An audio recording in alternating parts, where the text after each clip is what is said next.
And you're right, my dad passed away when I was 6, but I and I'll never forget it, and it's always been the drive. It was my mom straight away. I remember her, like, I remember the morning my dad passed away, I remember her calling us in and honestly saying, here we go now. Everyone's looking for us to fall down. Everyone's looking. She nearly created this environment of it's us against everyone.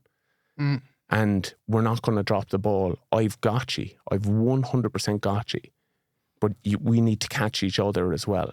And I remember within that environment, she created this kind of drive to always have each other's back, always push each other on.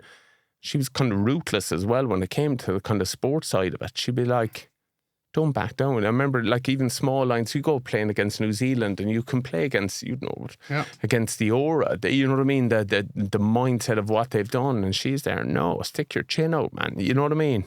Same bones in their ass as you.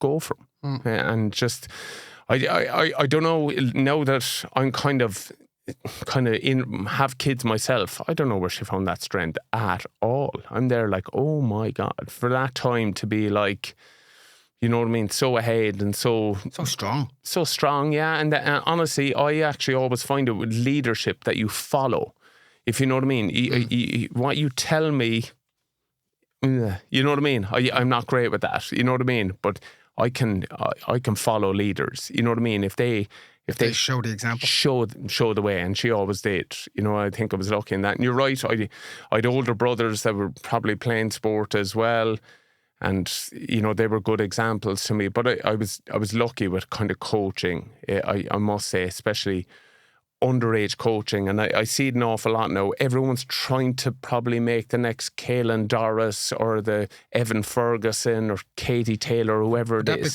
That becomes a self piece rather than a coaching piece. 100% it, and especially at underage level, Bernard. I think the greatest thing you can give anyone that's coming down to your sport is a love for it, and that's what I was so lucky with. I was up in Highfield with Ted Stack, and he just made me love the game.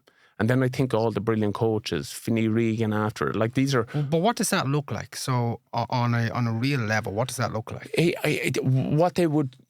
They never over kind of critiqued, or, like, I'll be honest with you, I wasn't really good. I was on C teams and B teams, but they kept encouraging me. Or I'd make a bad mistackle, and instead of kind of going away and working on technical sides of it, or they just kind of go, you know, leave it off. They were like, it's just a mistake and it happens, don't sweat it. And what age are you at this stage? Oh, it could have been from kind of under 10s up. I remember I wasn't good at rugby, but I would always be first up there. I know this sounds nuts, and I see it now with streamlining of young athletes in Gaelic football or rugby, any sport. It's like we're trying to find these diamonds really early and say, oh, he's 15, he could play for... And then the pressure you apply on their shoulders, and the way you coach them changes, and the language you use changes. And you've no idea, you're actually missing a window of someone coming late, or someone... And not only coming late, but coming forever. You know what I mean? Like, I was privileged to have the career I have had, but I actually think from the involvement of people outside of my family, I would have stayed in rugby anyway, because they just made me love it.